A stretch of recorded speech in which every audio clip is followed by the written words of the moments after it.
أعوذ بالله من الشيطان الرجيم. بسم الله الرحمن الرحيم.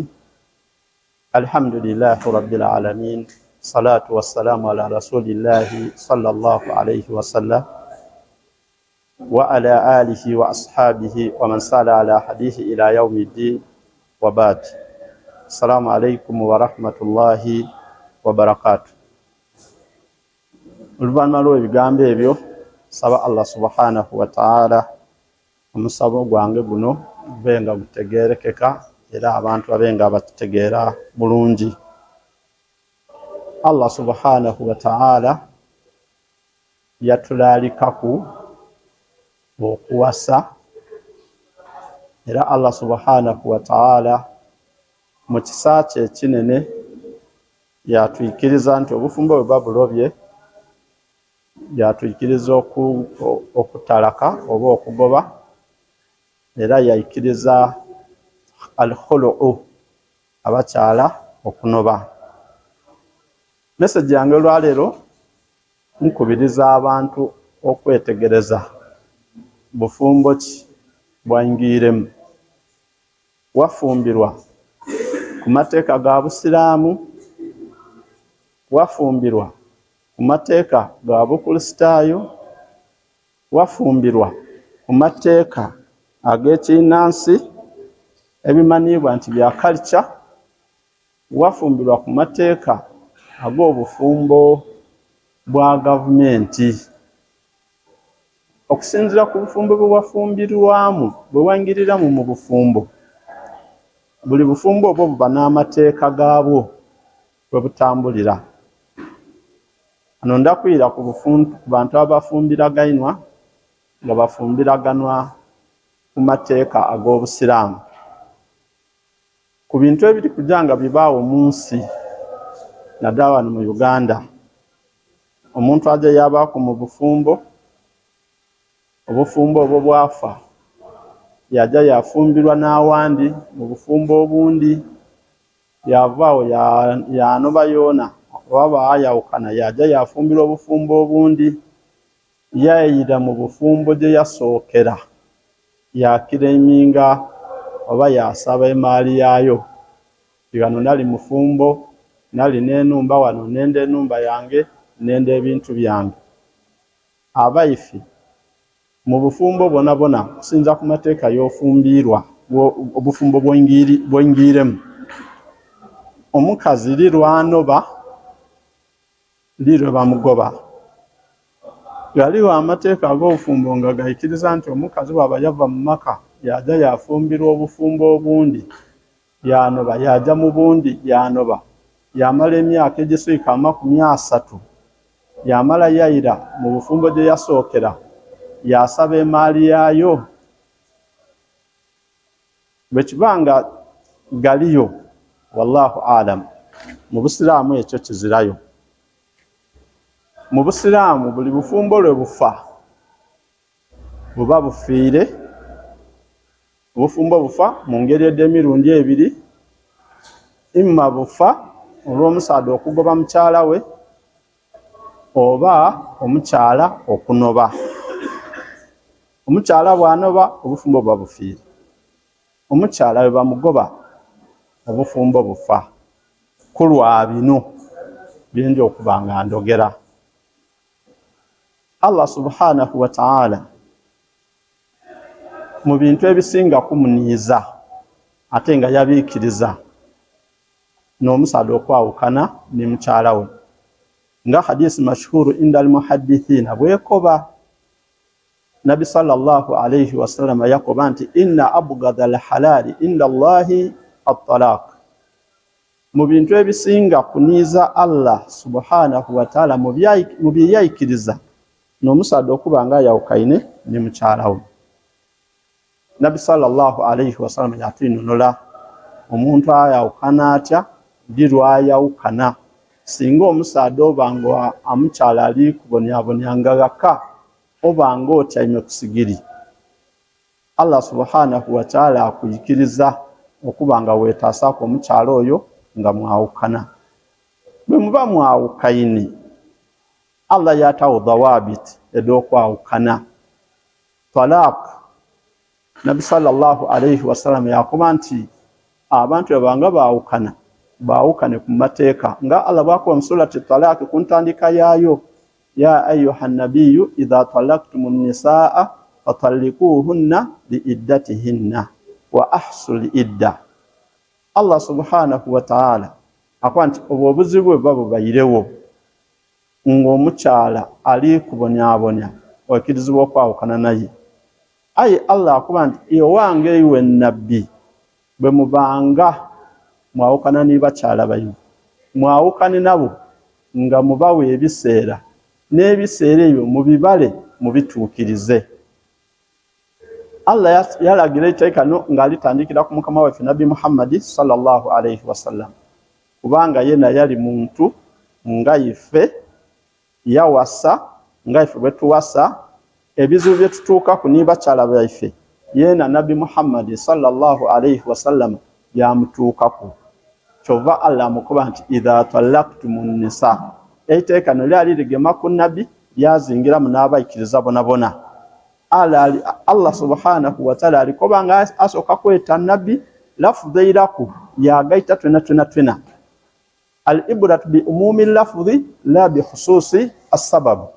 Ba ulama ba usuliyuna bakuba nti ekyokwebulira mu aya kiri mu kubuna kwa aya nga bweyogera idha talaqtumun nisa bwe mugoba nga bakyala bayimu la bi khususi sababi ti ku nsonga nti kubanga Nabi sallallahu alayhi wasallam yali mu kuno butategeragana naki na bakyala be. Singa ekyo kiba kibayirewo Allah subhanahu wa ta'ala kituusiisa kyabaawo ewuwo oba ewange oba omuntu yenayina Allah akuba nti omukyalo oyo muwe ekiseera olumukoba nti golewemi tasiba sawa migugu nakola ki naja. Aya alina okutyama waka idda yawaku idda eno Nabi sallallahu alayhi wasallama agitukobera mu hadisi ya Ibn Umar radiyallahu anhu. Ibn Umar ono radiyallahu anhu yagoba mukyala we nga ali muhayd. Nabi sallallahu alayhi wasallama yakoba baba we Umar nti byokobe mutabane wo aize mukyala we aje muhayd atukule aje muhayd atukule aje muhayd atukule yamukuba nti tilkal idda. Ekyo ne kiseera Allah subhanahu wa ta'ala kyakoba. Omukazi kyalina okukyama singa omusajja abagobe mukyala we mu mateeka obufumbo bufa kasita idde yewaku kalubenga n'olugoba olusooka ng'omukyala tomuyiriire. Kalubenga n'olugoba olusooka omukyala omugobye yakyama idda yawaku obufumbo buba bufiire. N'ekiseera ekyo nabyo kyakuba nti ajje mu nsonga atukule ajje mu nsonga atukule egyo bw'obala nti myezi ebiri ajje mu nsonga omulundi ogundi atukule egyo giba myezi 3.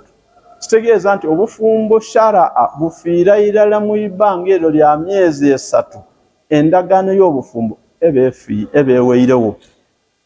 Omukyalo oyo nga n'olugoba olusooka idde eweireku olina chance ejja okumwogereza wamwogereza buyaka bwe baikiriza abeewaibwe okumukufumbiza omulundi ogwokubiri basobola okumukufumbiza muira mu bufumbo buyaka so ti kumufumbira ku akdini kahere nkaire bweira muno awo oba oli fresh kati kubanga oize mu akdi jadid ndagane bufumbo mpyaka singa oba omugobye wamwirira nga idde nekaali kuwaaku eyo idde ebeeweire oba osigaizayo talaka 2 talaka ey'okubiri yona bw'omugoba nebanga ekaali kuwaaku n'omwirira oba osigaiza talaka ey'okusatu ey'okusatu eno woogifulumikiza Allah subhanahu wa ta'ala takwikiriza kwirira mukyalo oyo n'akatono olw'okubanga chansi ey'okuba n'omukyalo oyo eba eweireyo.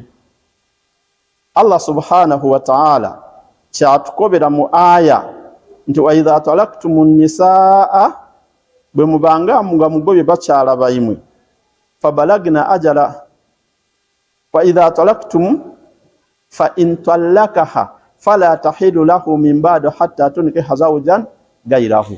Allah subhanahu wa ta'ala kwanti fa in talaqaha singa omusada gwa mukyala we talaka ey'okusatu fala tahilu lahu omukyalo oyo tayikirizibwa kuba mukyala we.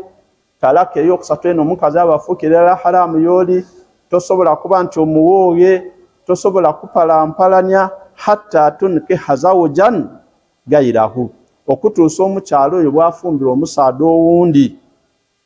Omusaada oyo owundi yatuuka kwiwe bye watuuka ku n'omukyalo oyo. Fa intallakaha, omusaada oyo ayamuwasaaku bw'amala n'amugoba oluvannyuma lw'okuwangaala naye ng'omwami n'omukyala, n'obona ng'okaasobola okwirira omukyalo oyo, awo Allah akuba nti fala junaha alayhima an yatarajaa, muba muzira nsonga yonayona ebalobera kwiragana, indhanna an yuqima hududa Allah, bwe muba mukakasa nti mulowooza nti munaba mwiragaine mwida kusobola okutambula bulungi ku mateeka g'obufumbo kunkola Allah subhanahu wa ta'ala gyayenda. Allah akuba nti watilka hududullah, agona amateeka ga Allah subhanahu wa ta'ala watukobera, yubayinuha liqaumin ya'lamun, Allah subhanahu wa ta'ala againonola abantu abaidi amateeka ago ne mugategeera nga amaze okubakobera amateeka ago. Singanga omukyala bamugoba obufumbo bwafa omulundi ogwokusatu nga bwenkinonweire, omusaada oyo ayamugoba mukazi yaja yafumbirwa awandi, yaba mu bufumbo obutuufu eyo yavayo yaja yafumbirwa awandi, tasobola kwiranuma mu bufumbo bwe yasooka nakoba nti ayida kukiraiminga bintu bya migabo gye yali alina oba ebintu bya emaali ow'omusaada nti nali kuno omusaada oyo yanfumbirwa alina okumpa emaali, twazimba enumba. Abantu bakuba ati twazimba enumba aye ngaaza kyeyataaku.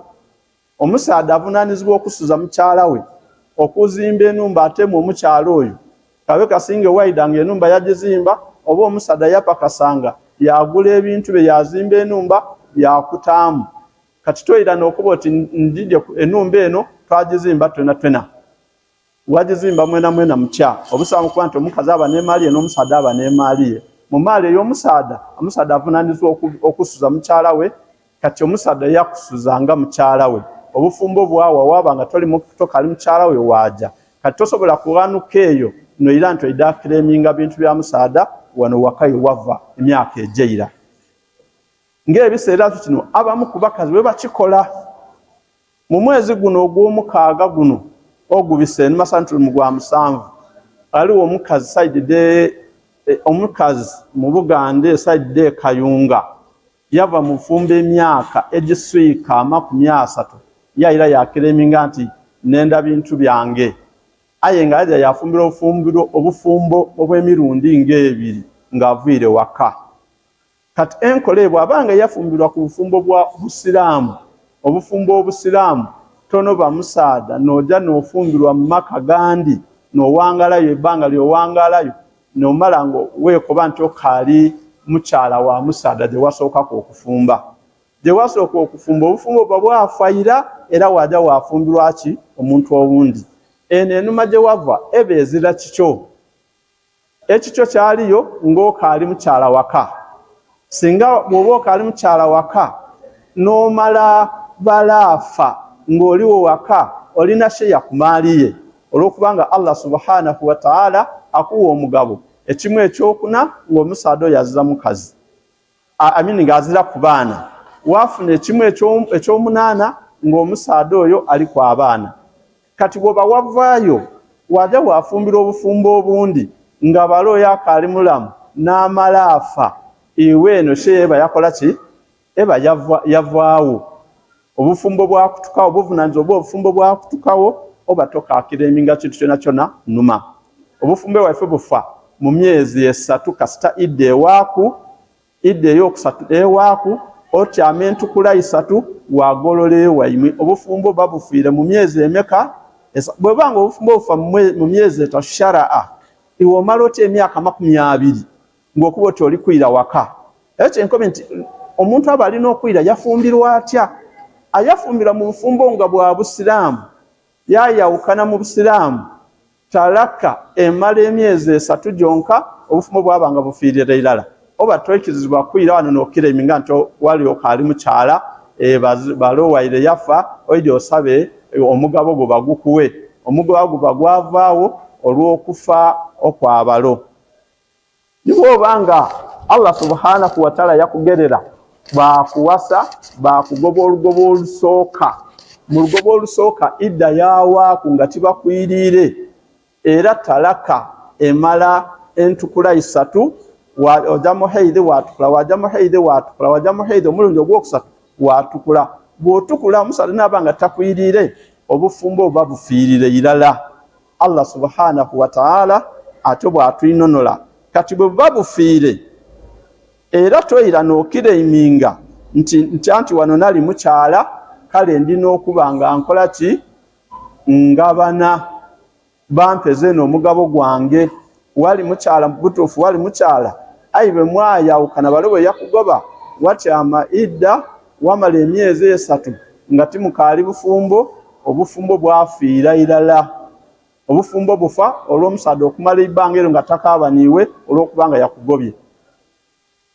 Kati Allah subhanahu wa ta'ala yatwinonola nti omusaadha agoba omukazi anoba omukazi okunoba singanga omukyalo ono atamwa iba obutonde n'empisa awulira nga takasobola kuwangaala naye omukyalo ono akirizibwa okuba nga anoba yava mu bufumbo obwo bw'aba aviire mu bufumbo olwa obufumbo babufiire kubanga mulimu abantu ababaawo nga tibaidi nti omukyala yeena anoba okunoba kw'omukyala obufumbo babufiire n'okunoba kw'omukyala ayira yeewaibwe yakobera abeewaibwe nti omusaadha tikamwenda munobye beene ye baayeta omusaadha wamukamu na mukazi wo takakola ki takakwenda akunobye. Kati ebyo bwe bibaawo Allah subhanahu wa ta'ala aikiriza obufumbo obwo okuba nga bufa. Allah subhanahu wa ta'ala atukobera mu aya ndi fala junaha alayhim fima iftadat bihi mu aya ekkiriza omukyalo okwenunula eyo aya ekitundu ekyo kyenvu okusoma kiikirizibwa omukyalo okuba nga yenunula. Aya mu bulamba bwayo ekoba nti at-talaqu marratani ba'da isti'adha at-talaqu marratani fa imsaku bima'rufin aw tasrihu bi ihsan wala yahilu lakum an ta'khudha mimma ataytumuhunna shay'an illa an yahafa alla yuqima hududallah illa an yuqima hududallah fa in khiftum alla yuqima hududallahi fala junaha alayhima fima iftadat bihi tilka hududullah fala ta'taduha wa man yata'adda hududallahi fa ulaika humud dhalimun. Allah subhanahu wa ta'ala akoba nti at-talaqu marratani obufumbo bubaawo bwa mirundi ebiri okwawukana mu bufumbo kuba kwa mirundi ebiri. Fa imsakum bima'rufi bwoba omukyalo oyo gwogobye bwobonanga osobola okumwira omwirira mu bulungi imsakum bima'rufi omwirira mu bulungi bwobanga tokasobola kuba naye awo tasrihu bi ihsani oba okubanga mwawukana n'okwawukana kwona mulina kwawukana bulungi. Wala yahilu lakum an ta'khudhu mimma ataytumuhunna shay'a imwe abasaadde mbanga mwawukane ni bakyala banyu byemwe abawa abakyala abo nga wakimuwanga kike ekyo tomutoolaku kyonna kyonna kyewawa mukyalawo tokimutoolaku. Omukyala bw'obanga wagula katugeze nti wagula poloti wagimuwa era wamuwa ebiwandiiko byayo bwe mwawukana poloti eyo omukyala ajja nayo eba tiyo kubanga wagikola ki wagigaba n'ebiwandiiko byayo biba bisomaye kati ekyo agolola nakyo nakyo oba omuwaire kyo nakyo nakola ki agolola nakyo. Allah subhanahu wa ta'ala bw'amala okutukobera atyo akoba nti illa omusaadha gatoolera ku mukazi ekintu kyona kyona illa an yakhafa alla yuqima hududallah singa omusaadha abona nti omukyala ayakali naye omukazi ayakali n'omusaadha aye tibaida kusobola kwemereza mateeka ga Allah. Omusaada okusigala nga akeekuusa ku mukazi akuba oyo mukazi wange era azira amugemako era talina kufumbirwa. Omukazi gwe wagoba ate bw'obona nga ali kujja kufumbirwa tomulemesa kujja kufumbirwa kubanga yali ku mukyalawo. Olwa idde n'okuwaaku idda bwebeeweereko omukazi waidembe okujja okwefumbirirwa. Omukazi waba yakunomba emyezi 3 nigiwaaku waidembe okujja okola ki okwefumbirirwa. Aye Allah subhanahu wa ta'ala kwanti illa an yakhafa alla yuqima hudud Allah, okutoola kusinga omusaada obona nga tojja kusobola kukigumira akaali mukazi wo bali muwasa. Omukazi gwe wanoba bali ayakunoba ali kujja kufumbirwa. Awo Allah subhanahu wa ta'ala aikiriza omukyalo n'okubanga yenunula. Aikirizibwa okubanga okwenunula kuno omukyalo ono waidembe okukuwa kwebyo ebyo bewamugabira yenunula yakuyiriza yakuba nti okusinza ku bufumbo bwe bufiire ndeka nkuwaireyo kino oba nkuwaayo kino. N'amateeka g'Omusiimu gaikiriza okuba nti omukyalo ono mwawukayina akuweeyo fidiya. Allah subhanahu wa ta'ala yakyeta fidiya mu aya ekoba nti fa in khiftum alla yuqima hudud Allah, bwe muba mutire nga timukasobola kwemereza amateeka ga Allah mu bufumbo tokaikiriza tosobola kuleka mukazi ajja afumbirwe. Allah akoba omukazi ono yenunule. Allah ajeeta anunuzi wazira nsonga yona yona erobera mukyalo oyo kukuwa anunuzi kwenunula mu mikono gyo abe waidembe okukola kyayenda. N'okwenunula kuno asobola okukuwa kwebyo ebyo byakola ki byewamugabira. Bwakuwa kwebyo byewamugabira aba ali kutoola ku maali ye kubanga wamuwa yafuuka maali ye. Kati bwefuuka maali ye asobola okugikozesa emaali eyo okuba nga yenunula okuva mu buyinza bwo. Allah subhanahu wa ta'ala kyatukuba nti fala junaha alaykum fima iftadat bihi, gazira buzibu bwona singa omukyala agema ku maali gye wamuwa ye akwenunula yenunula y'oli abe mirembe asobola okwefumbira omusaada owundi gwayenda, kubanga okuva ewuwo tekitegeeza nti ajja kubaawo olubeerera nga mubiikira tajja kufumbirwa. Alina okufumbirwa.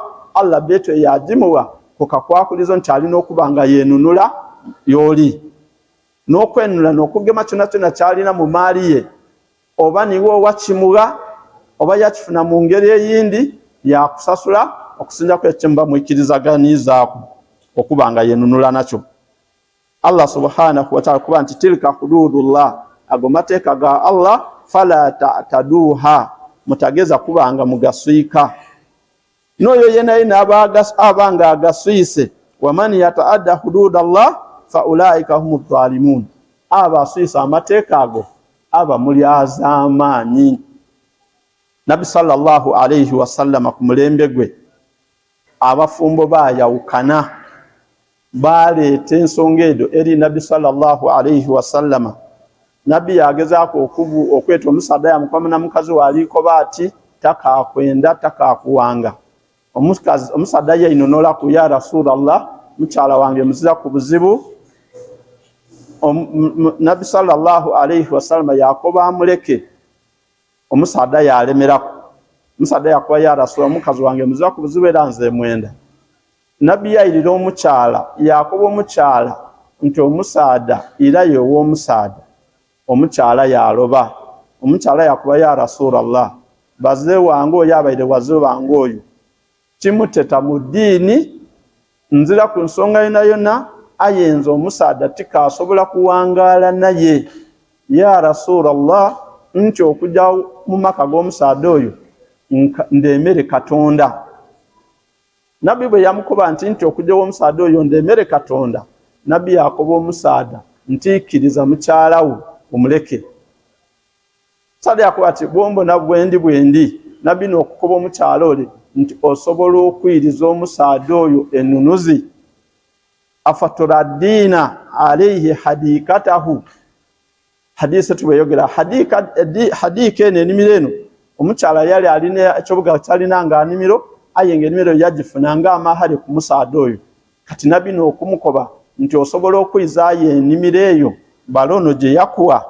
faqalat na'am omukyala yakuba nti ye njiizaayo faruddat alayhi era omukyala enimiro yajiwa omusaada yakuba nti enimiro yiyo yajimwiriza wa amarahu bifaraqiha Nabi sallallahu alayhi wasallam yalagira omukyala ono omusaada okubanga yawukana n'omukazi oluvannyuma lw'okwenunula hadisi rawahu Buhari Nabi sallallahu alayhi wasallam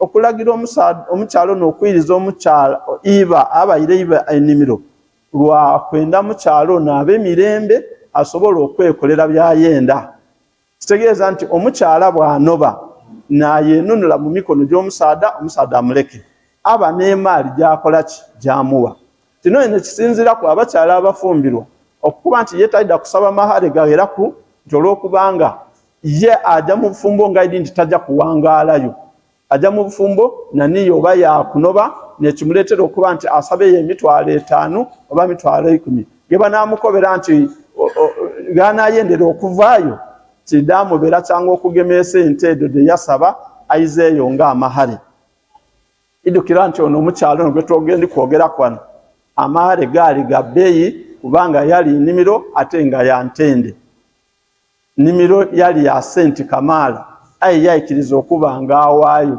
mu bufumbo buno tiyabuyingiramu ng'asuubira nti ajja kunoba aye embeera bwe yatukawo etamusobozesa yanoba yava mu bufumbo kyenenda okutegeeza nti mu mateeka ag'obusiraamu obufumbo bufa mu myezi 3 kasita mugobagana idda neewaaku nibatayiza buyaka bufumbo obwo yani nebatayira mu kwewasa buyaka obufumbo buba bufiire mu myezi 3 buba bufiire kobe ng'onobye omusaada bamweta bamukobera nti mukyala wo ttaka akwenda yakunobye idda bwewaaku obufumbo buba bukoze eki buba buweirewo ekikwetaagisa iwe kwenunula omusaada bw'aba alobye enunuzi yena era walina okubaawo dhawabit amateeka ge mulina okutambulamu omusaada oyo abenga bamukoba atwala enusu yaloba mulina okutaawo obuwandiike ng'omusaada oyo takulemesa